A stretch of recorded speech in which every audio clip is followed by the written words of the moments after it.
Water.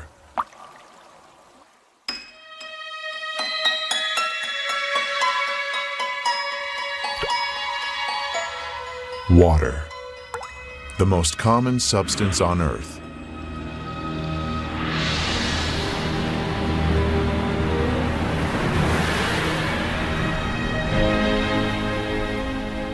It is with us every moment of our lives. But do we know the secrets of this amazing element? Where did it come from? Who bestowed water on our planet? And why? The only such planet in the universe. Perhaps only water itself knows the answers to these questions. There is just as much water on Earth today as there was when everything began.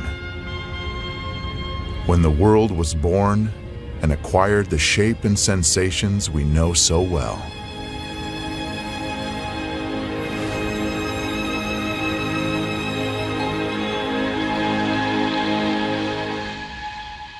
So what we did was what we always do here, do very careful work in a narrow field.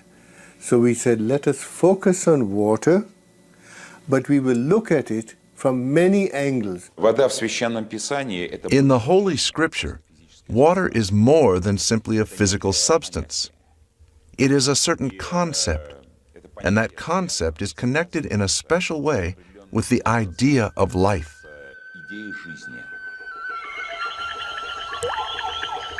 Nothing in the world is softer and more yielding than water. Yet it wears down the hard and strong, and none can overcome it, though anyone can conquer it. That which is yielding conquers the strong, and the soft overcomes that which is hard.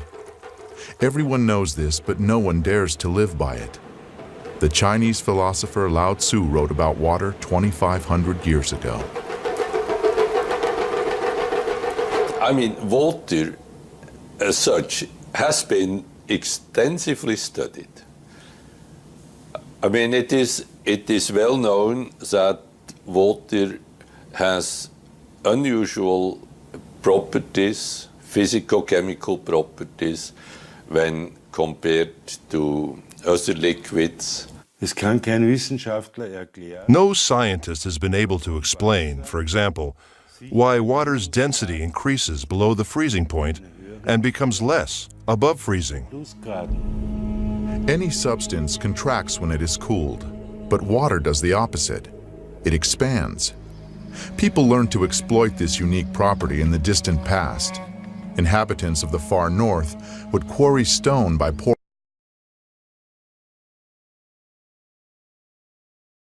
water into the cliff face crevices before the frosts came.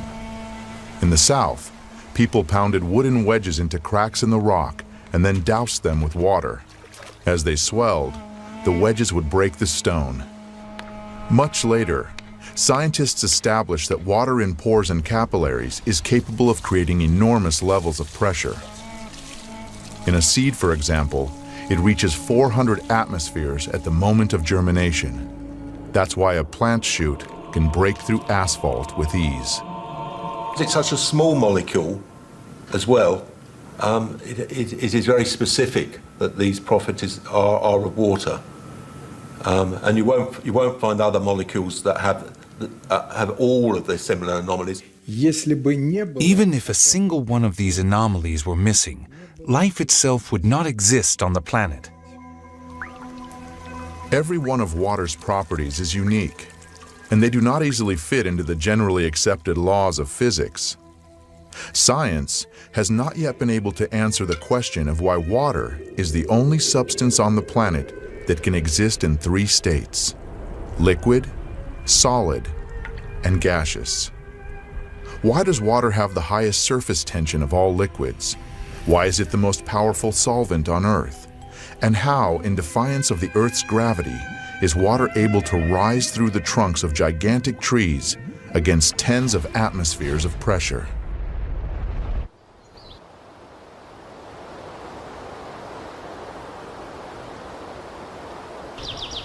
Вот сейчас мы сделали громадный шаг. We have taken a great step forward. We have really understood that we know almost nothing about water. Therefore, it is a great step because this realization is followed by the desire to find something out. Желание узнать. Southeast Asia. The year is 1956. The place is a secret military laboratory for developing and producing weapons of mass destruction. Work has been underway here for several years on a powerful new generation of bacteriological weapon. The scientists are discussing what properties this weapon should have at one of their protracted secret meetings. Suddenly, the session breaks off. All of the participants are taken to the hospital with symptoms of severe food poisoning. An investigation into what happened quickly hits a dead end. The scientists had consumed nothing except water from the carafes on their table. The water was tested. No harmful additives were found. Its chemical composition was H2O. And that's what the report said. Poisoning caused by ordinary water.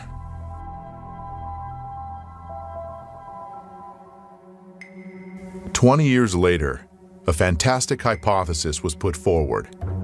A hypothesis that could explain water's unpredictable behavior. Water has memory. Experiments done in many countries around the world have shown that water receives and makes an imprint of any outside influence, remembering everything that occurs in the space that surrounds it. Any substance coming into contact with water leaves a trace in the water.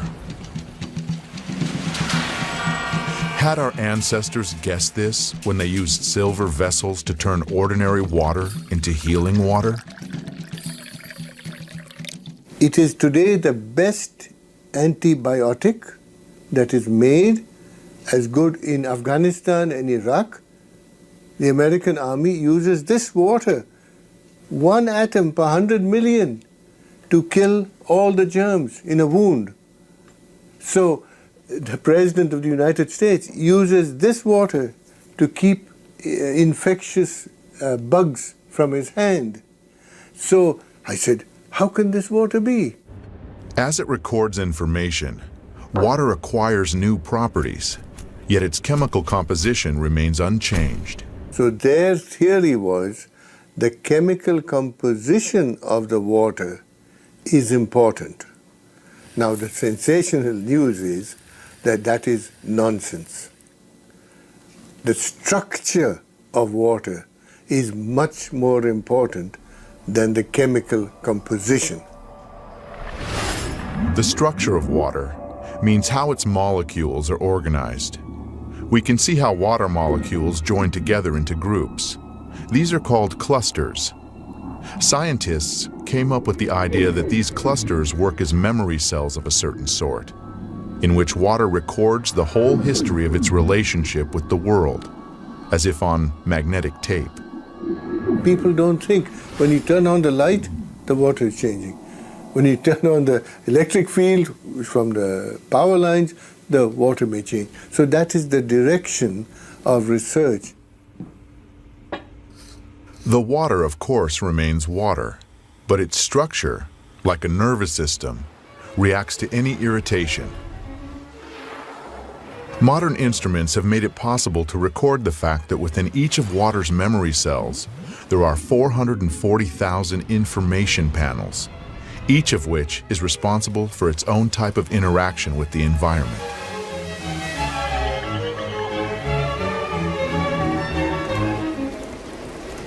If you consider a cluster as a group of specific molecules, then it can survive only a short amount of time. But if you consider it as a structure whereby molecules can leave and other molecules come in, the cluster can last effectively for a very long time. The stability of the cluster structures confirm the hypothesis that water is capable of recording and storing information.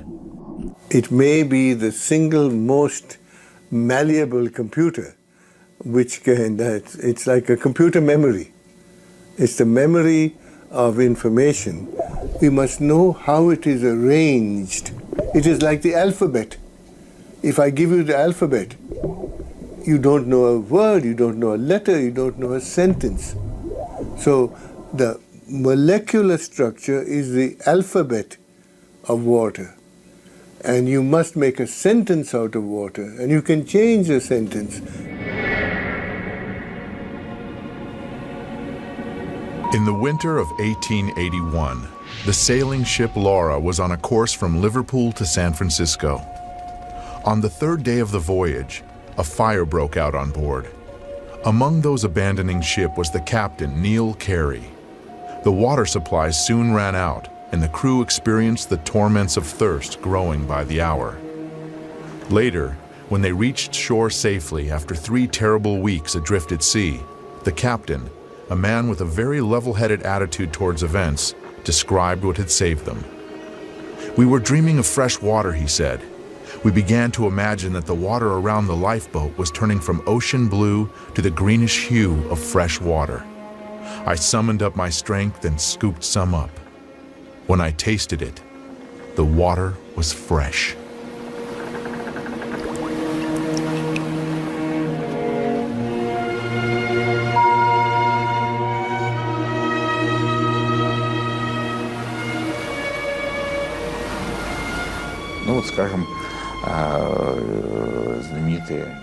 Well, take a famous event.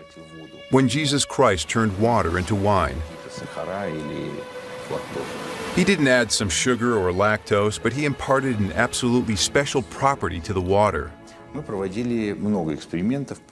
We have carried out many experiments on the effect that quite diverse factors have on samples of water. Magnetic fields, electrical fields, various objects, and also including a human presence and human emotions. And it became clear that positive and negative human emotions are the strongest element of influence. Professor Korotkov's laboratory has conducted numerous experiments on the effect of human emotions on water. A group of people were asked to project onto a flask of water in front of them very positive emotions like love, tenderness, and concern. Then, the flask was replaced with another one, and the people were asked to project emotions of a different type: fear, aggression, hatred. After this, measurements were taken on the samples. The water exhibited changes that were clearly in one direction or another. So love increases water's energy levels and stabilizes the water, while aggressive emotions reduce the energy and make radical changes in the water. I hope to show people through my research that water has a memory of its own. Dr. Emoto's laboratory does research on water samples, which are subjected to various forms of outside influence. The impressions made upon the water are recorded by swiftly freezing it in a cryogenic chamber. This is what water heated in a microwave oven looks like. This is the effect of a mobile telephone. Somebody said thank you to this water. Excuse me. You disgust me.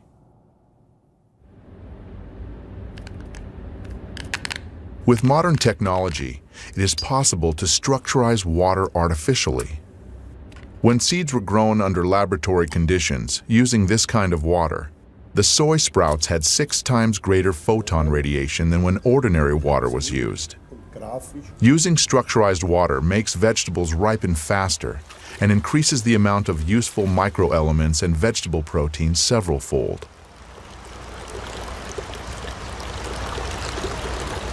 If we look at the shoots, the treated ones were long, even, and strong, while the untreated ones were short, thin, and weak. If we look at the plants today, those from the selected seeds have all ripened, but the ones from non-selected seeds have not. We have to say that using structurized water really does affect the growth of vegetables and fruits. For the purposes of irrigation, 20% less of this type of water is needed than when using ordinary water. No fertilizer was added to the soil or the water. The chemical composition remained the same, H2O. The only thing that had changed was its structure. At the present time, scientists can answer the question of how this happens, but science does not yet have an answer to the question of why. Depending on age, a human being is made up of 70 to 90% water. An adult drinks approximately 2.5 liters of water each day in order to sustain his normal life functions. Another 1.5 liters is absorbed through the skin during bathing or showering. Water makes a long and difficult journey before arriving in our homes. It used to be common knowledge that a settlement could only occur where there was a natural source of water. Today, whether or not there is water in a place is of no importance, because we transport water for thousands of miles using high pressure.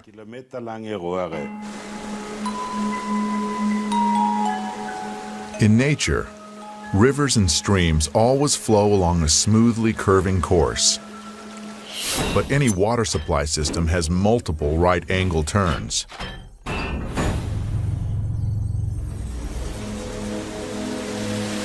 The natural structure of the water breaks down more and more with each such turn. Water from a water supply system which flows into our homes through pipes has various forms, crystals of various forms, but they are all deformed. That is, it may look like this. It can look like this or have these crystals in many other arrangements, but you won't see any symmetry or beauty. Water that flows in a floor panel heating system is devitalized and rotten. It sucks energy out of the people, plants, and animals living in that house. It actually steals the energy. It is well known that the water supply in many large cities is a closed-loop system. After undergoing aggressive chemical purification and passing through powerful filters, the water in these systems is returned to our homes, still remembering the chemicals and the violence it was subjected to. Even stronger, however, is the informational pollution that the water accumulates as it flows down miles of long pipes through thousands and thousands of houses and apartments.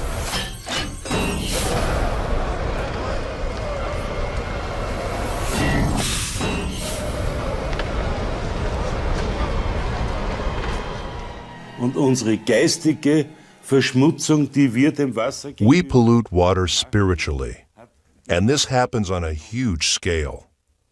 Why? The water adopts all of the hatred, all of the malice, the stress. The water is almost dead by the time it enters our body.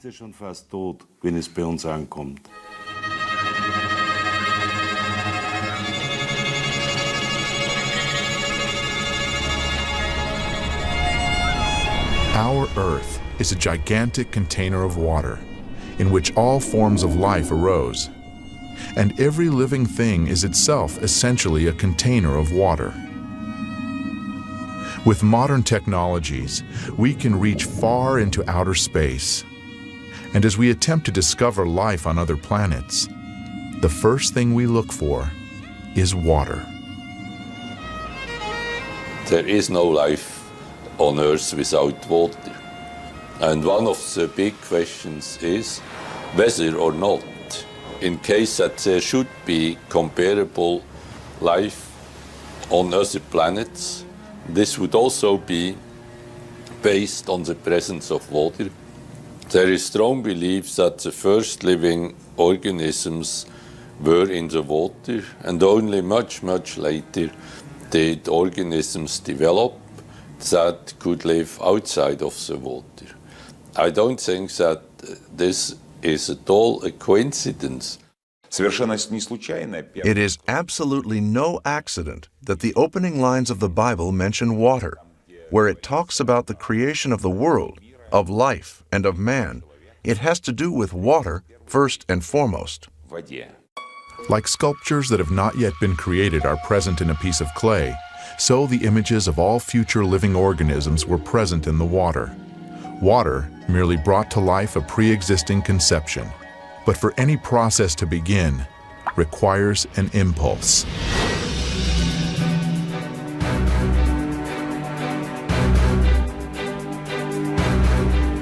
Wise men of ancient times believed that the impulse for life to arise was a primordial divine spark. This spark imprinted in the water the sequence of future development. The entire course of evolution provides evidence of this. Every species of living being, from the simplest bacteria to mammals, strove to achieve its own perfection.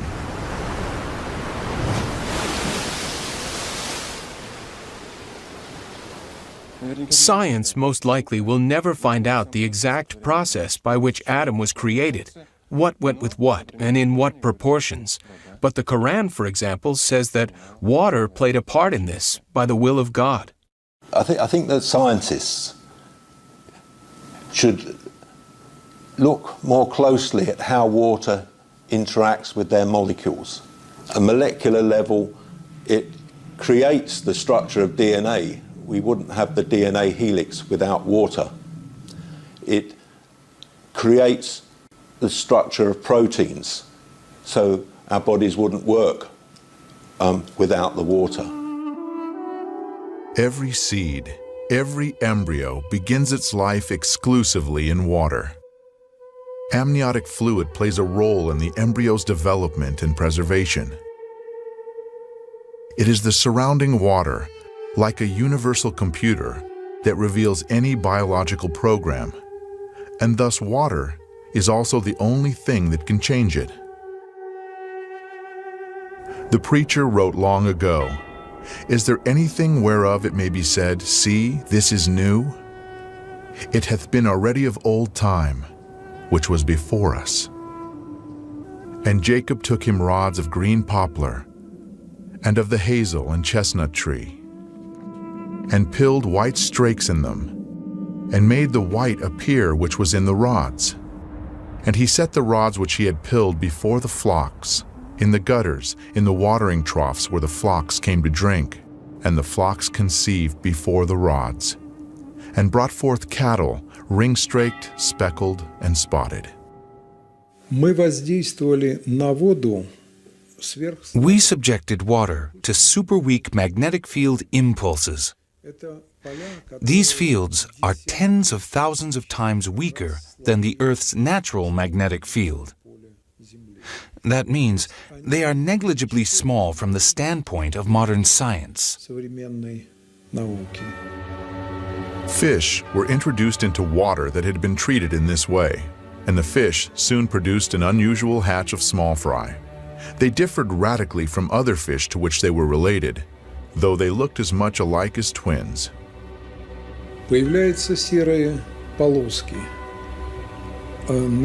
Gray stripes appear on the belly of all these males at once, along with colored spots, which had not been observed previously.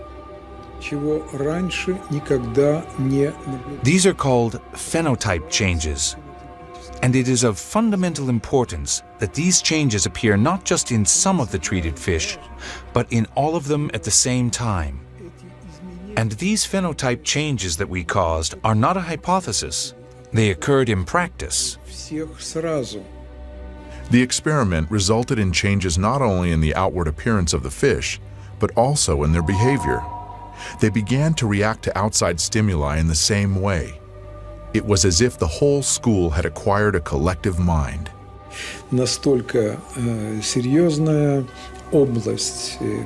A whole important area of problems came up, which had not been studied whatsoever. Therefore, it was decided that it would suffice to establish even just the fact that behavior could change the form of animals using only water, which fact, in and of itself, is very significant. If water has such a strong effect, that is, we shouldn't make it public without thoroughly studying this.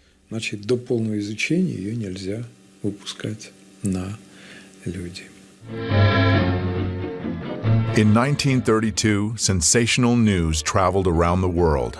The American physicists Harold Urey and Albert Osborne had discovered that, in addition to ordinary water, heavy water also exists in nature. Deuterium-2O. The splitting of deuterium was the basis for creation of the most destructive bomb, the hydrogen bomb.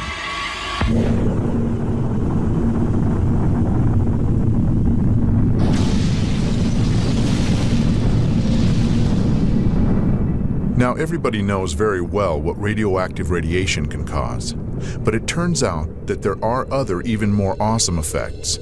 Rather more horrific is the change in the structure of water, covering huge areas, thousands of miles larger than the nuclear weapons testing grounds. It made no difference where the test was carried out, in the atmosphere, on the ground, or underground. Colossal changes occur in the water, and the water's memory changes, and people drink that water. Animals drink it, and suddenly terrible changes take place. When the explosion occurs, waves are formed, which die out fairly quickly in the ground, but the water may continue to fluctuate for another 30 days. Swinging like a pendulum, the waves create a new and pathological ordering in the water. It has been noted that the number of suicides rises abruptly after such tests. By a factor of 2, 2.5, 3. Medical experts had absolutely no explanation for this, but we could understand it. We showed the brain is made of water, about 85%. So these changes take place in the brain, and a conflict between the water structures arises. The bioplasm of the brain is disrupted, and the result is that the person is deprived even of such an extremely important incentive as the drive to live. In ancient legends, the hero would always be sent to fetch dead water in a place from which there is no return.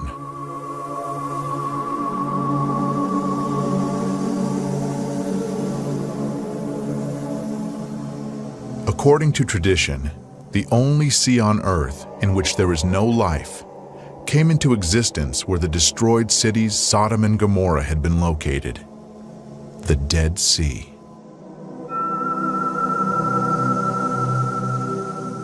There really is no such thing as dead water. Water gives life. It always has this original vitality. It may be used more correctly or less correctly, but it is always positive.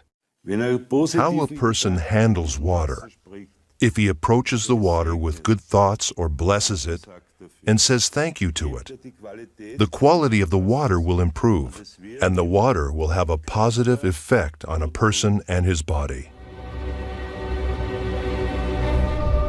According to the Chronicles, in 1472, Abbot Karl Gestinsis was arrested on the basis of a false denunciation and interrogated in connection with having caused a certain prominent lady to fall ill.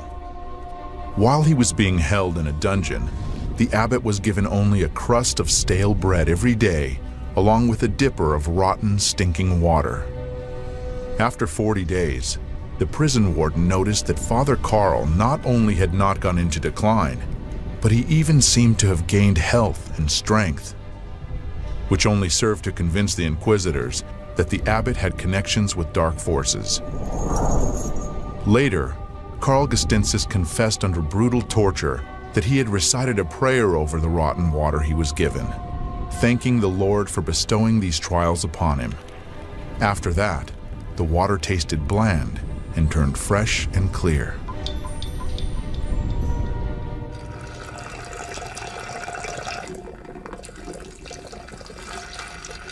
We have 2 containers of emulsified crude oil, which is a byproduct of oil production, a stable combination of water and oil, which remain bound in this state for years. The test sample is irradiated. The element will treat 1 container for 7 days, making the water molecules lessen their contact with the oil molecules. After 4 days, we compare the test sample and the control. The water has separated from the oil. At the boundary between the water and oil phases, there are crater-like formations. This means that the separation process is continuing. The fields we use to influence the water are comparable in intensity with the electromagnetic field of the human heart. On the 7th day of treatment, the experiment is finished. The water has completely separated from the oil.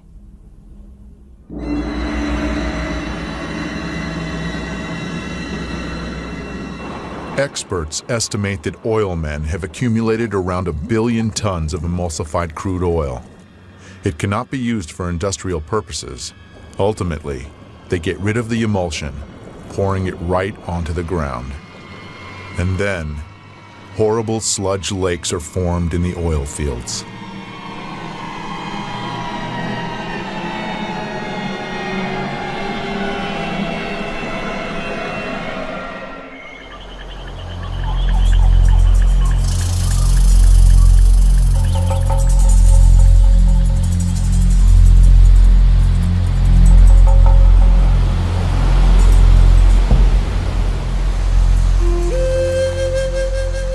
In the language of the Pemon Indian tribe in Venezuela, Roraima is translated as the mother of all waters. A group of Russian biophysicists set out for this destination in January 2005 to collect a unique sample of water, which scientists say has never been in direct contact with human beings. Such water exists in only one place on Earth, in Venezuela.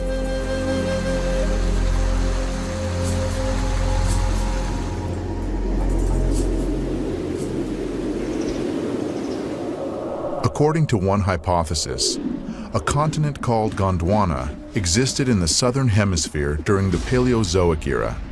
Powerful tectonic processes occurring in the Earth's crust 3.5 million years ago split it into several parts. As a result of these changes, some segments of the continent sank, while those resting on granite substrates remained at their previous level. Elevated plateaus were formed, which the Indians called tepuis, meaning pillars. Roraima is the largest of them. It's a really remote place, very hard to get to. 3 days of travel through the savanna and then the jungles. Then you climb an 800-meter wall. It takes a certain amount of enthusiasm. Therefore, we can say that the water we have there is in a unique, virgin state.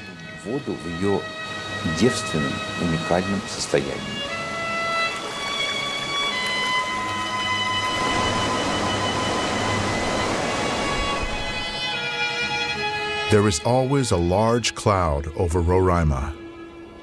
As evening approaches, a light haze appears. When the moon comes out from behind the mountains, the mist begins to glow with an even blue light.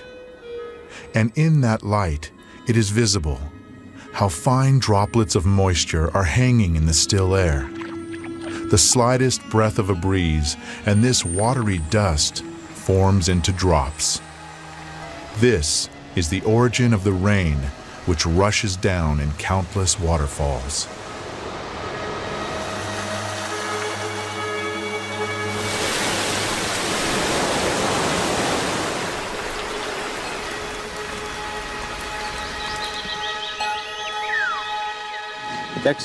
So today is January 30th, 2005. Water collection number 16. Then we shall pack it all up in foil, and in this form this water will hold its energy for several days with the air of these places. Then we'll arrive in St. Petersburg, and we'll calmly carry out our laboratory analysis several thousand miles away, and only then will we be able to draw any conclusions.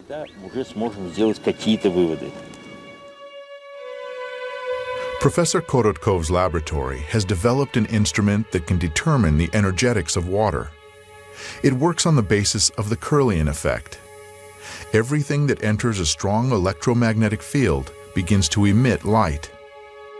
The greater energy the object possesses, the brighter it shines. The water from Venezuela was compared with ordinary drinking water.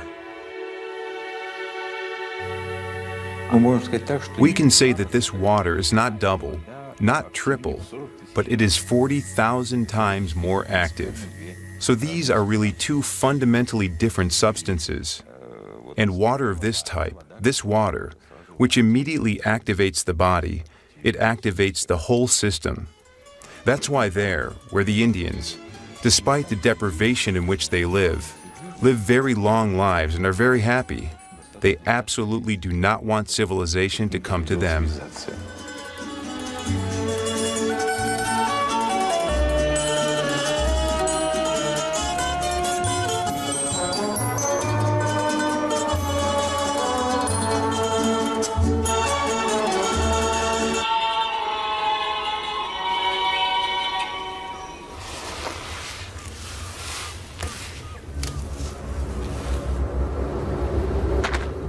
In the late autumn of 1632, a poor farmer named Gens from the village of Enningen in Hessen, an orphan who didn't remember his parents or where he was born, set off for southern Italy to seek a better lot.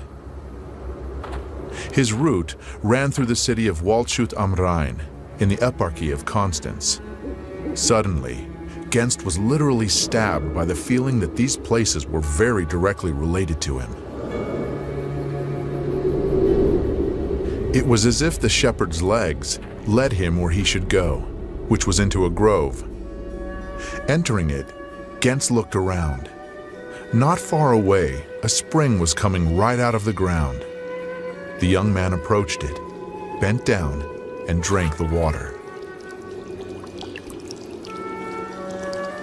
Many years later, he told his grandchildren the story of how the water had given him back his memory, so that he recollected these places, and his father and mother, and the house in which he was born.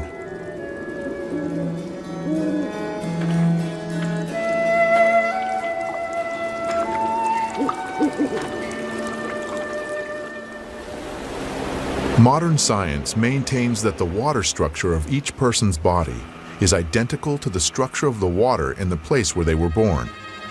Therefore, our internal connection to our place of birth is preserved throughout our life. And that means that the concept of homeland has not only a lofty poetical meaning, but also a quite specific physical content.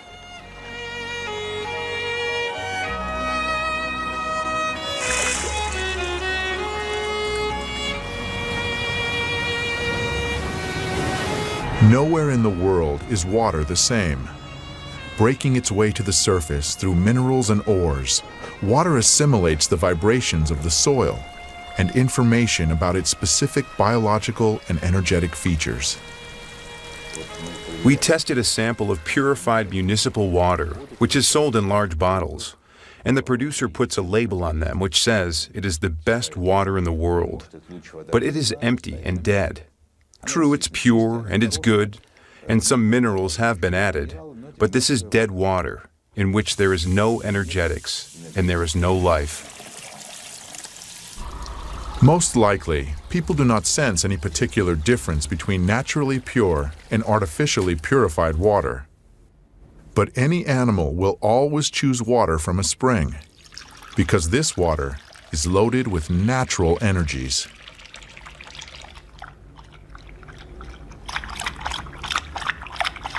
Not long ago, yet another unique property of natural water was discovered. It turns out that such natural water is flammable. The burning of natural water, the water itself burns, and the reason it burns is precisely that it is structured in a special way, natural water is. Burning, in rigorous scientific terms, is a process of oxidation in which heat and light are given off. In the case of water, it burns at the temperature of the environment, and the light emitted can be recorded using super-sensitive instruments.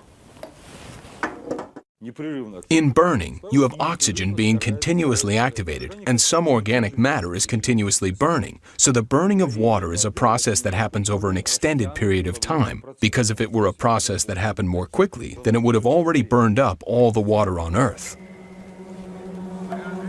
On June 30th, 1940, a note was tossed into the Soviet embassy in Germany. Its author requested to be contacted immediately. "If this does not happen, my work with Heydrich will go to waste," wrote Agent Willy Lechman, codenamed Breitenbach. He hastened to report on secret testing facilities and work being done on making synthetic gasoline from brown coal using water. Back in 1913, Kaiser Wilhelm had ordered Franz Fischer, a leading chemist, to make sure Germany had liquid fuel supplies. Not having its own oil could put Germany in a weak position in the impending war. By 1941, German scientists had succeeded in obtaining fuel by hydrogenating coal. This fuel, however, was 10 to 12 times more expensive than natural fuel refined from oil, and it was of such poor quality that it badly damaged the military vehicles in which it was used. After the war, these efforts to produce fuel using water were abandoned as futile.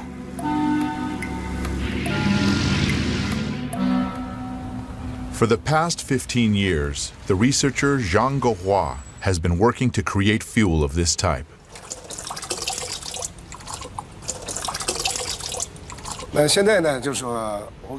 Now we shall demonstrate for everyone the process of preparing emulsified diesel fuel and show its two aspects. One aspect is increased energy, and the other is reduction of exhaust gases. This is fuel taken from an automobile. Structurized water. If we take the proportions, it is 79% diesel fuel, 20% water, and 1% emulsifying agent. What was added here is water. Zhang shows us that what is added to the fuel really is water. Now we shall add the 1% emulsifying agent. An emulsified solution resembling milk forms immediately.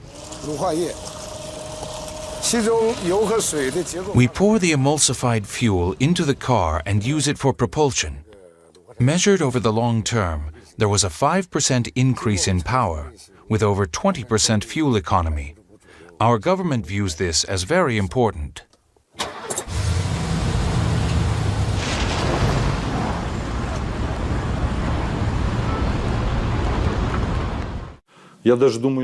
I think that not even all chemists remember this aspect. If you take gasoline and completely dry it out, it always contains some quantity of water. And if you give it a special treatment to remove all of the water from the gasoline will not burn. This was known already in the 19th century. To burn anything whatsoever, there has to be at least some quantity of water. Water has a direct effect on our brains. There is a legend among the Persian Sufis. Once upon a time, a wise man said that the day would come when all the water in the world, except for what had been specially collected, would disappear. And then different water would replace it. But anyone who drank the new water would lose his mind. Only one man took the prophecy seriously and began to store up water. But the day that had been predicted did come, and every body of water emptied out. The man who had listened to the wise man drank water from his supply. And then the bodies of water and wells filled up with water again. People thirstily drank this water, and every one of them went crazy. But the man who had listened to the wise man continued to drink water only from his own supply and kept his sanity. And he was the only sane person left among the madmen, and therefore he was called crazy. And then he poured his reserves of real water, the old water, onto the ground, and he drank the new water and lost his mind. And the madmen decided that he had become sane.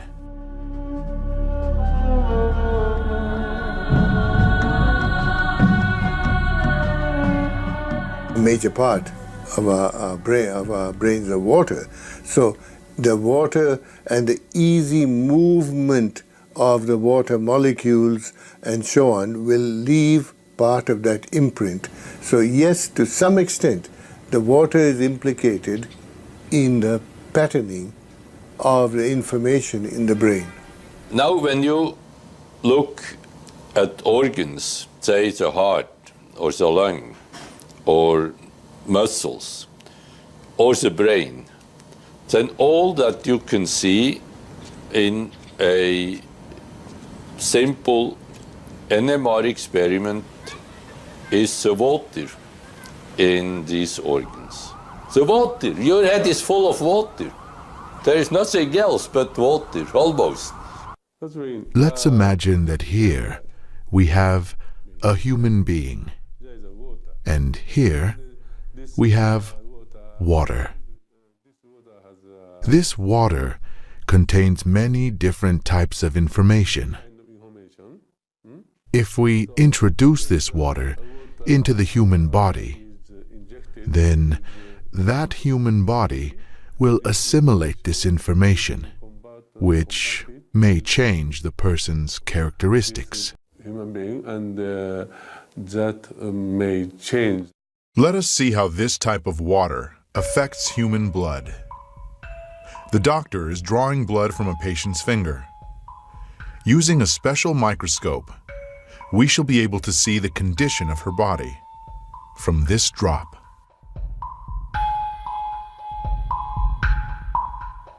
These are red blood cells, and they've lost their electrical charge, so they're all stuck together in a formation called a rouleau. Here's a huge symplast.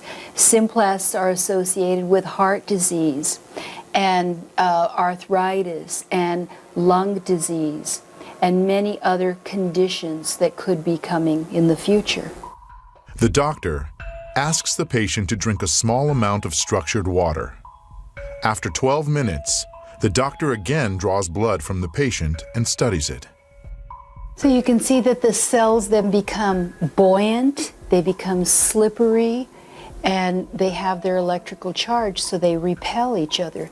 That allows them to carry oxygen, and it means that we're changing the pH of the blood back to an aerobic environment rather than an anaerobic environment. I think that's utterly amazing that just drinking water could do that. Traditional Eastern medicine has been based for many centuries on the vibrations and resonance of the body's water content. The pulse indicates if the resonance tone is right. It is believed that the pulse may be strong, weak, cold, or hot. On the basis of this, an experienced physician carries out a kind of energy scan of the body, makes a diagnosis, and prescribes treatment. We do not heal with water because a person, the human body, is water. The person simply reads the mantras or prayers in order to correct the bad water he has inside. How this hidden effect works is not known. In all of the world's religions, Christianity, Islam, and Judaism, it is the practice to recite a prayer before taking food or to consecrate the food during major religious holidays. How often do we stop and think, what for? And how did the certainty arise in such dissimilar religions that this is the right thing to do?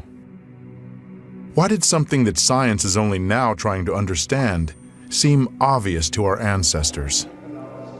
It turns out that the frequency of vibrations in the prayers of any religion uttered in any language is 8 Hertz, which corresponds to the frequency of the oscillations of the Earth's magnetic field. Therefore, a prayer, pronounced with love, creates a harmonic structure in water, which is an ingredient of absolutely all food. We now have some idea about how this happens through the structurization of water clusters, water molecules. Therefore, we can take some purely practical advice from this. To sit down at the table in a very good mood, and under no circumstances to dine with cruel or aggressive-minded people, because this will have a direct destructive effect on our health. In 1995, Dr. Masaru Emoto was the first one to record musical impressions on water. In Dr. Emoto's laboratory, they presented water with different types of music, after which they froze the water and then under the microscope could clearly see the crystals that the water had formed.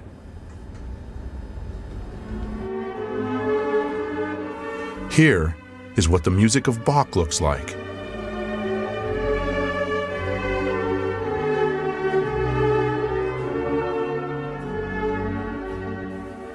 Mozart.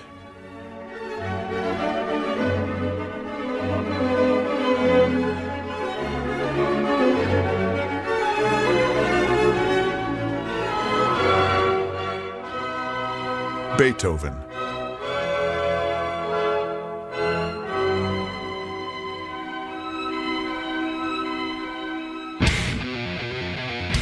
Heavy rock.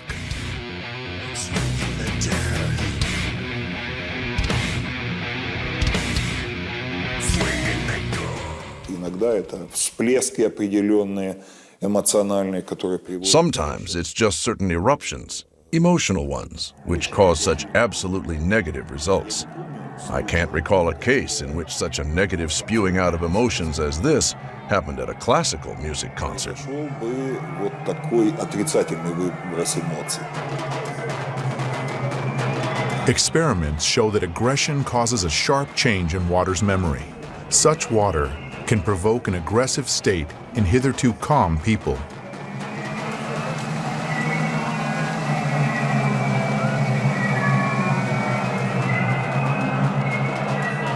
Зло в плане взаимодействия. Strange as it might seem, evil interacts more easily and simply. Apparently, this has to do with the sensitivities of human beings who always feel negative things more acutely. Негатив всегда острее. Dr. Emoto conducted another groundbreaking experiment. He placed rice into 3 glass beakers and covered it with water. And then every day for a month he said thank you to one beaker. You're an idiot to the second. And the third one he completely ignored.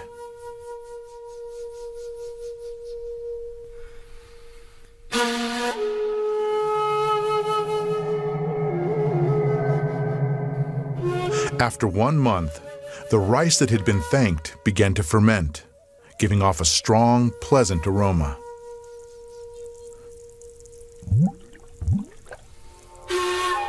The rice in the second beaker turned black.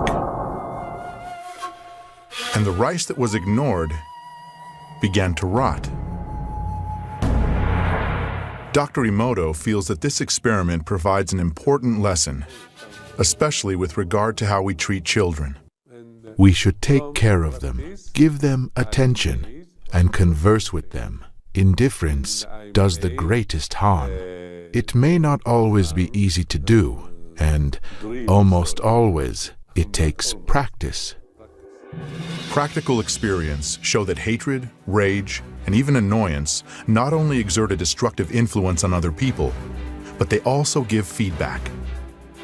Das beginnt geistig in Gedanken, wenn man negative Gedanken aussendet. Intellectually, at the level of thoughts, a person who sends negative thoughts is polluting his own water, of which his body is 75 to 90% composed, and giving it a negative charge. Dieses Wasser negativ belasten. Many laboratories around the world have repeatedly carried out an experiment that produces similar results. Water from a single container was divided into 2 portions. One part was subjected to an outside influence that changed the structure and properties of that water.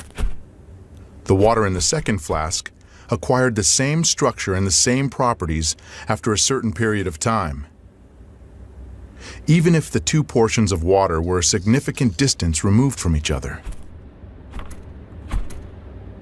The water has a very important photographic memory, we can say that, and also you can imprint it with very subtle energies, even from 10,000 kilometers. Does that mean that remote communication occurs between human beings, who are essentially structures composed of water?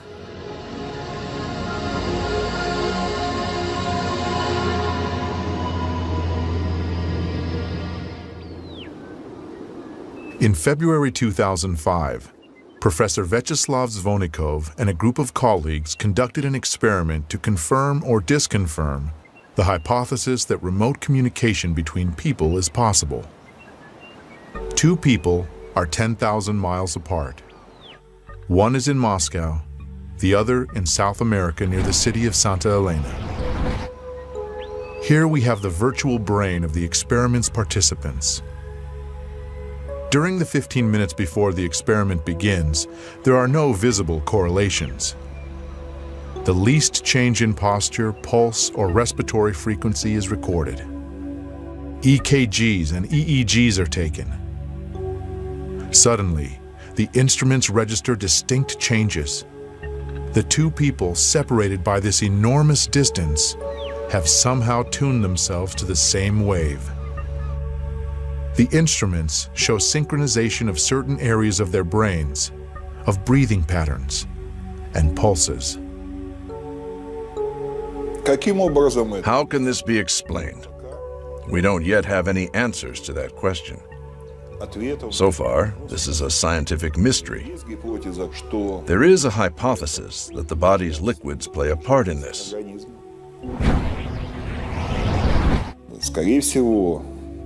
Most likely, and we do have a good deal of data to confirm this, liquids within the body also carry out a sort of information transmission function. So therefore, our actions every day is very important. And our actions are related to nature, to the whole cosmos. So what one does doesn't just affect themselves, it affects other people and it affects the whole universe. We studied water during solar eclipses and when Comet Schumacher-Levy was passing, in those periods of time. And it turned out that a tissue culture in water, when a solar eclipse is in the offing a week ahead of time before the eclipse, when everything is still far ahead, it already begins to fade. The water showed a direct connection to the event.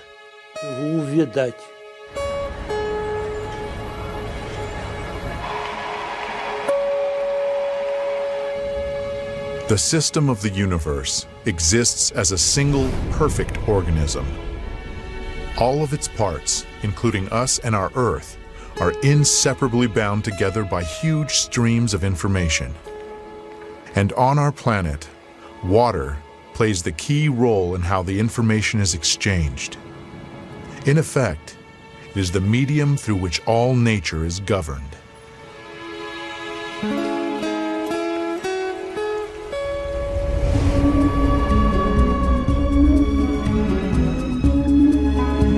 The Chinese chronicles tell about the Taoist hermit Shang Xun, who is known to have met repeatedly with Genghis Khan for lengthy conversations. Once, when the country was being ravaged by an unknown epidemic, the ruler of Beijing asked the hermit to protect the people. He prayed, and the sickness retreated. In reply to numerous expressions of gratitude, the hermit said, "Prayer is not a thing. All it requires is faith." Exactly. Many people think that thought or intention, the word we use is intention, can be imprinted on the water. That is a possibility. Like prayer, if you go to Lourdes, is it prayer that is imprinted on the water? The Holy Scripture contains these marvelous words, "Nothing shall be impossible to him who believes. If ye have faith as a grain of mustard seed, ye shall say unto this mountain, Remove hence to yonder place, and it shall remove." Here the mountain is just a metaphor, of course, but it helps us understand the power of faith. All of mankind's sacred books contain stories about people who were able to create miracles because of their profound spiritual knowledge. Legend tells us that the sea parted before Moses because of his unflinching faith that the Lord would not abandon his people.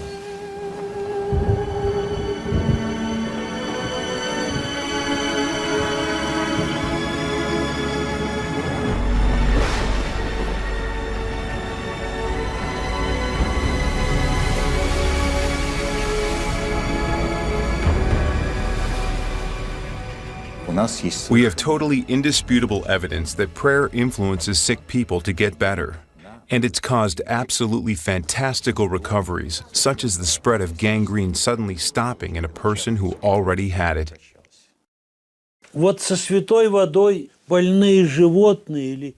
holy water, when it is poured over sick animals or a dying plant, they revive. Those are the facts, and no physical chemist currently is able to understand it. They simply can't. January the 18th. It is the eve of the Orthodox Feast of the Epiphany. 2 flasks are filled with ordinary tap water. Early in the morning, one of them is set inside the church, near the vessel over which the sacrament of sanctification is to be performed.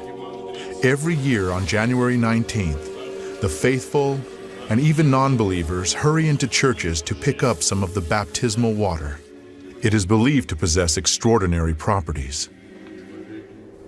In order to confirm or refute this, the 2 flasks were taken to the laboratory for study immediately after the service. Here, the water was frozen in a cryogenic chamber and photographed under the microscope.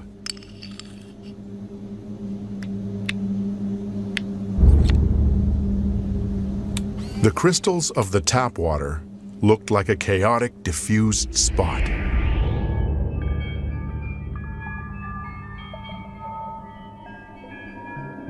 While the water that had been in the church had the rectilinear symmetrical form of a 6-pointed star.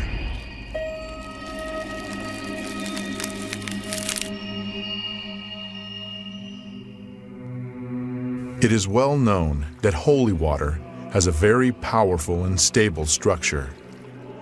This water can pass its properties. Take only 10 grams of it and dilute it in 60 liters of common water, and the whole amount will have the properties of the holy water. Perhaps scientists will tell us sometime what prayer is. Perhaps scientists will tell us sometime what happens with human nature under the influence of divine grace.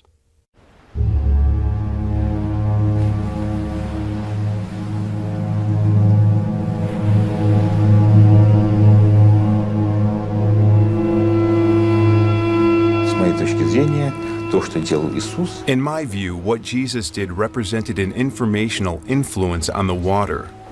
He acted with his spirituality. He acted through higher spiritual powers. And it is now quite reasonable to imagine changing water in such a way that it would become fairly firm.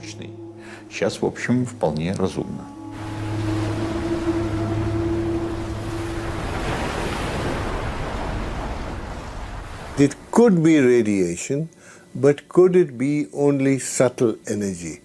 And we are very interested in how subtle energy can be detected by a material.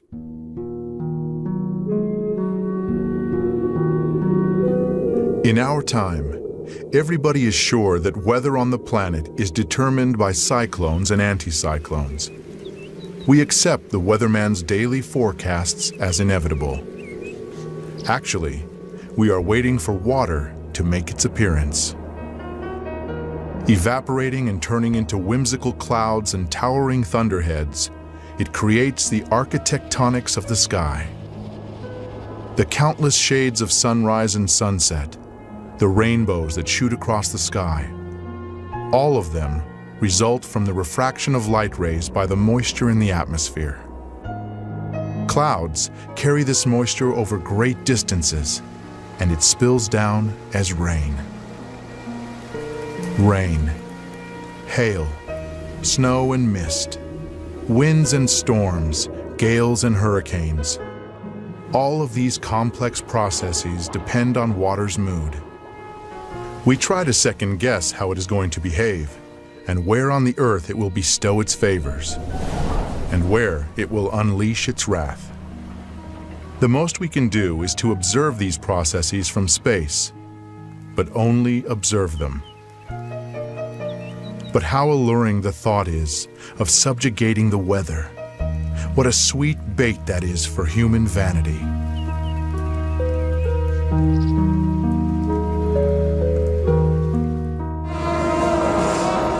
Many peoples have preserved the practice of influencing weather and atmospheric phenomena. These rituals are carefully passed down, unchanged, from generation to generation.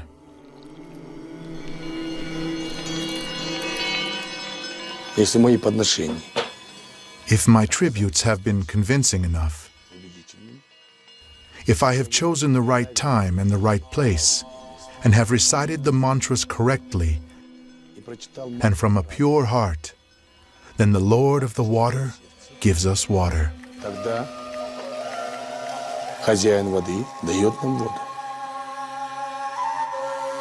We do not place much trust in actions which may be met with a smile these days. Could it be that just one human, not some huge modern laboratory with the latest technologies, but just a single person, could influence a natural process solely by the force of his desire and intentions? And there was an outdoor wedding outside a museum in Ontario. And, well, we didn't bring umbrellas, but some people did. And the sky was all overcast, and the rain started to come. That was half an hour before the wedding. And it started to rain, all the umbrellas went up. And so I and two other students said, okay, let's meditate for better weather. Within a minute, an opening in the clouds came, and the sun just shone right down in this area. Only, not all over, just shone right down this area. By the summer of 1991, Israel had had no rain for 2 years. The water in the country's only freshwater lake, Lake Kinneret, had fallen 15 centimeters below the critical level. Then, 10,000 Israelis gathered at the Wailing Wall to pray for rain. On the third day, rain came down on the country in torrents. Many people explain this fact as a simple coincidence. Belief in coincidence is neither scientific nor religious.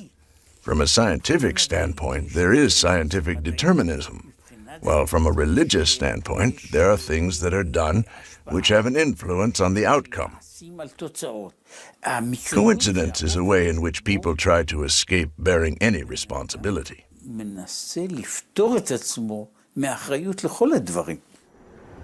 Just as the cry of a bird in the mountains can cause a powerful avalanche, or the motion of a butterfly's wing can change the weather over an entire continent, likewise, people can launch global processes solely by the power of their thought.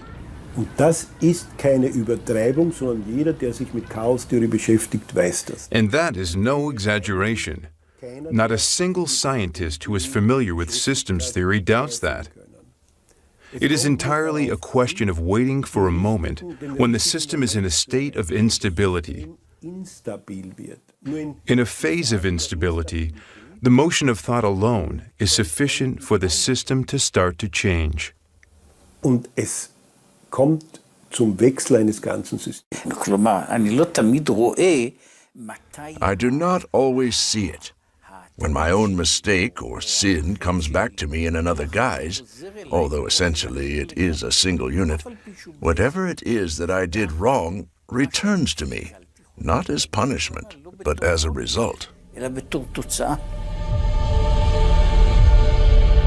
With all the abundance of water on the planet, less than 1% of it is available fresh water. This supply has been practically unchanged in the course of human history, while the population has been constantly growing. The world has never seen as many people as there are on the planet today, 6.5 billion. There would have been enough fresh water for everybody if it were not for the severe attack of the human civilization. Вот вы себе представьте, люди, Look, imagine, if there will simply not be any water, that it will go away deep underground.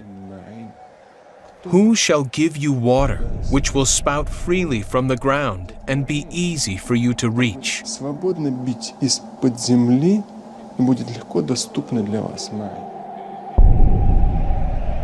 Today, more than 1 billion people of the earth lack access to safe drinking water. Over 5 million people, half of them children, die from this reason each year. This is 10 times more than perish from wars each year. If this problem is left unsolved, water may become a source of international conflict in the 21st century. Already now, it is gradually attaining the status of a base resource, which is beginning to figure in the political dialogue among countries and peoples.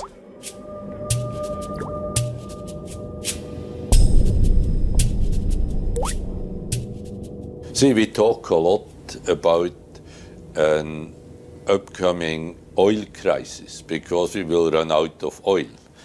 But I think it is even more important that we worry about the water, that we don't run into a water crisis. According to UN data, around 10 million tons of oil annually pours into the world's oceans. Along the U.S. Atlantic coast are buried 90,000 containers of radioactive waste with 100 kilocuries of activity, while the European part has 500 kilocuries. Countries with sea access dump industrial, construction, and radioactive waste into the ocean. As it is dumped and descends through a column of water, some of the polluting substances dissolve and change not only the quality of the water, but also its memory. The ocean is also still capable of erasing these memories because of its salinity. But nonetheless, the dilution effect is there. It also needs to be discussed and studied. Because at very great levels of dilution, sometimes a memory begins to have even a stronger influence than at slight, so to speak, levels of dilution with high concentrations. We have to pay attention to this. This is a very difficult period of our planetary existence. Today, we've already plowed up all the lands possible, and we've lost 33% of our green covering and half the plankton in the ocean. So the problem might seem to be far off, but there is water everywhere. In the past year, the temperature of the cold deep-sea waters under the Gulf Stream fell by 1 degree. In the past 9 years, the rate of melting of Greenland's icebergs has tripled. In the past 30 years, the destructive force of hurricanes has doubled. The number of natural disasters is rising. In the decade from 1973 through 1982, 1,500 disasters occurred worldwide. In 1983 to 1992, there were 3,500. In 1993 to 2002, there were 6,000. 226,000 people died or disappeared during the December 2004 tsunami in Southeast Asia, while 500,000 were left homeless.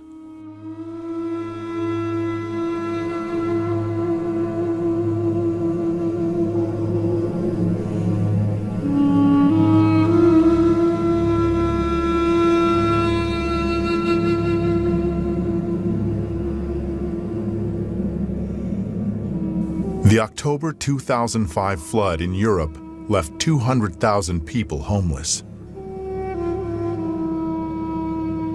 Over 1,300 people died during Hurricane Katrina in August 2005. 1 million people were left homeless.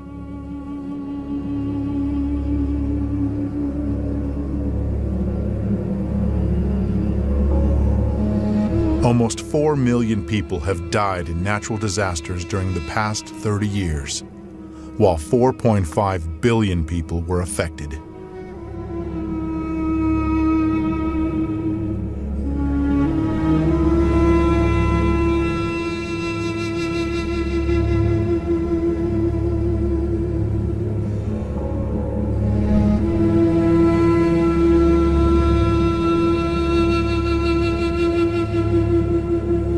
Если спросить сегодня простого человека на улице, If you ask the ordinary man on the street today whether or not man and human activity are to blame for the increased number of hurricanes on the planet and their increased destructive force, I think that every other person will say yes, this is a consequence of human activity. это следствие человеческой деятельности. I think that what's happening in our world today all the tsunamis and the freak weather everywhere, and the terrorism and the fear that is gripping us, all of the things that are happening is a result of unhealthy individual health. And it affects the other way too. Okay, and also I think it is a resultant of water being polluted. The phenomenon of structural memory enables water to take an impression of everything that happens around it and to connect all living systems together. And each one of us is a link in an endless chain of information transmission. But, in addition, each of us is also a source of information. Every one of our actions, a thought, an emotion, an uttered word, separates from us and becomes part of the overall energo-informational environment.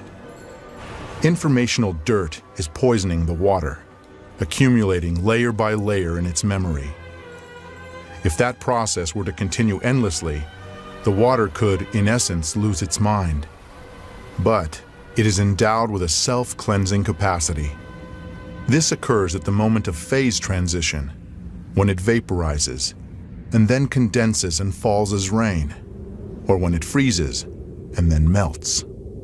Shaking off the informational grime, water preserves its basic structure, that is, the program for life. Einstein beispielsweise. Einstein, for example, once said, "I would like to know what he was thinking," meaning God. Everything else is just details, but I would like to know how he created this world. Nur Einzelheiten. Ich möchte wissen, wie diese Welt erschaffen hat. Everything begins in water. In a certain sense, we can say that everything originates in water, and in water, everything comes to an end. For all peoples, a person must be clean in order to stand before God. In all of the world's religions, water is a kind of intermediary that unites man with the Creator.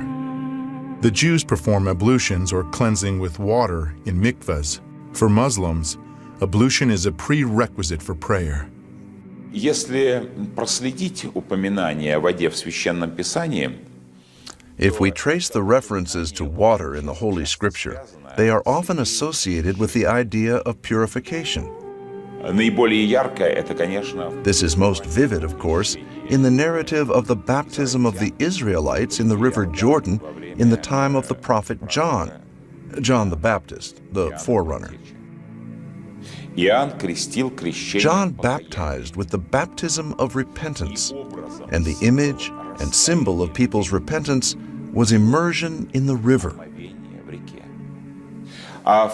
In the Christian Church, there is the sacrament of baptism. First of all, why is it a sacrament? Because it remains ultimately hidden from us. What happens with a person at the moment of baptism? It is known that the divine energy, which in the language of the Church we call grace, descends upon the person. которую мы на церковном языке называем благодатью, снисходит на человека. There have been many wars on religious grounds in human history, but in our experiment, water reacted to individual words that had a religious content by forming beautiful crystals. This means that the conception of our nature coincides with each religion. The Christian prayer. The Buddhist prayer. The Muslim prayer. Dr. Emoto presumes that serious crimes are committed most of all in areas where people curse the most often.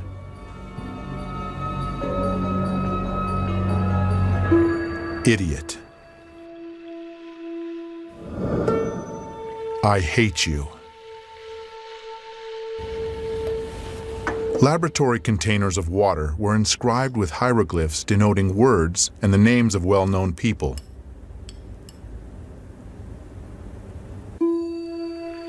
Love, hope,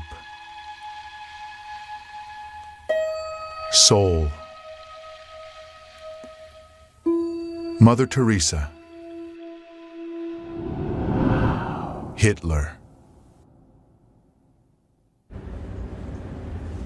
Dr. Emoto's numerous experiments aimed at finding the word that cleanses water most powerfully have shown that it is not just one word, but a combination of two: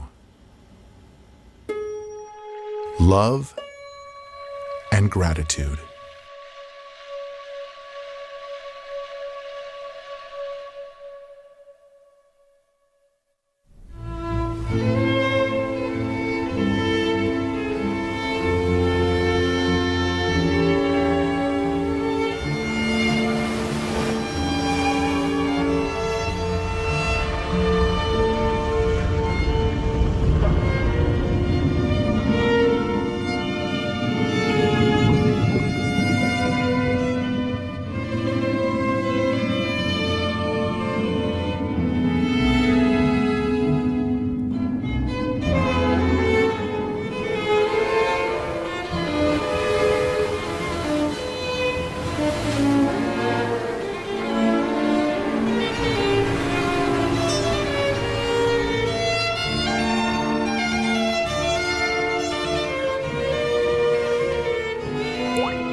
The universe was created by the Absolute, by the Source that produced all of which exists, all its material manifestations.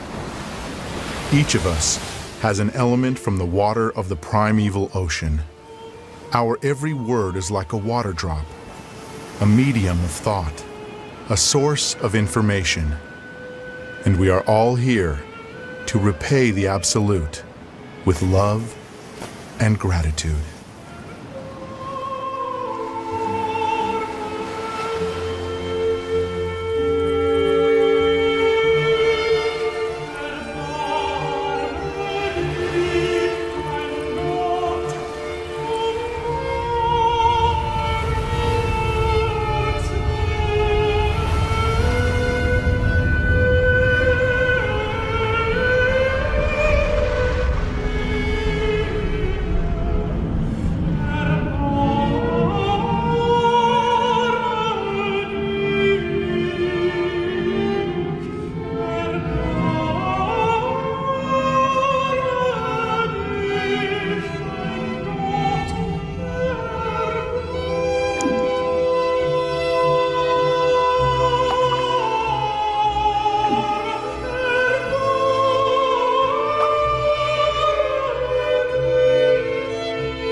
急に来たのどこから来てどこへ行くの何のために生きてゆくの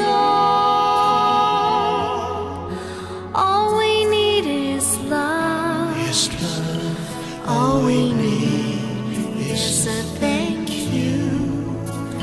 愛と感謝と人のハーモニー